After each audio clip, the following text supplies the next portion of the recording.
ኤልሲ፣ ሲኤዲ፣ ቲቲ ግራ ከገባችሁ ደርሼላችኋለሁ። በዚህ ቪዲዮ ኤልሲን በቀላሉ አስረዳችኋለሁ። በቀጣይ ቪዲዮዎች ደግሞ የቀሩትን ነገራችኋለሁ። እነዚህ ሶስቱም ለሰፕላየሩ የምንከፍልባቸው መንገዶች ናቸው። ኤልሲ የምንለው ሌተር ኦፍ ክሬዲት ነው። ባንክ ሄደን ኤልሲ ስንከፍት የምንፈልገውን ዕቃ ብዛት፣ ዶክመንት እያንዳንዱ የምንፈልገውን እዛ ላይ እንገልጻለን።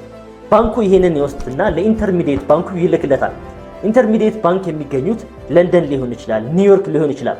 የእነሱ ስራ የእኛ ባንክና የሰፕላየር ባንክ ላይ መሀል ላይ ሆነው ፋሲሊቴት ማድረግ ነው። ይህንን ከተቀበሉ በኋላ ለሰፕላየር ባንኩ ይልኩለታል። ያንተ ሰፕላየር ኤልሲው መሰረት ላይ እነዚህ ነገሮችን አሟልቶ ከላከ ክፍያውን እኛ ኃላፊነት እንወስዳለን ይላሉ ማለት ነው። ባንኩ ደግሞ ለሰፕላየሩ ያሳውቋል። ሰፕላየሩ እቃውን ያዘጋጃል፣ ይጭነውና ዶክመንቶችን በባንኩ በኩል ይልካል። ያኔ የኛ ባንክ ላይ ይደርስልናል። ተመልክተነው እንደምንፈልገው ካልሆነ አንደኛ ሰፕላየሩ ገንዘብ ይቀጣል፣ ሁለተኛ ደግሞ ክፍያ አይፈጽምለትም እስኪያስተካክል ድረስ ማለት ነው። ትክክል ከሆነ ግን ሙሉ በሙሉ ክፍያው ይፈጽምለታል። ለኛ ለአስመጪዎች ሁሌም የተሻለው ኤልሲ ነው። በቀጣይ ቪዲዮ ሲኤዲ ልስራላችሁ ወይስ ቲቲ የምትፈልጉትን ኮመንት ላይ አስቀምጡልኝ። በዛ መሰረት ቪዲዮ ሰራላችኋለሁ።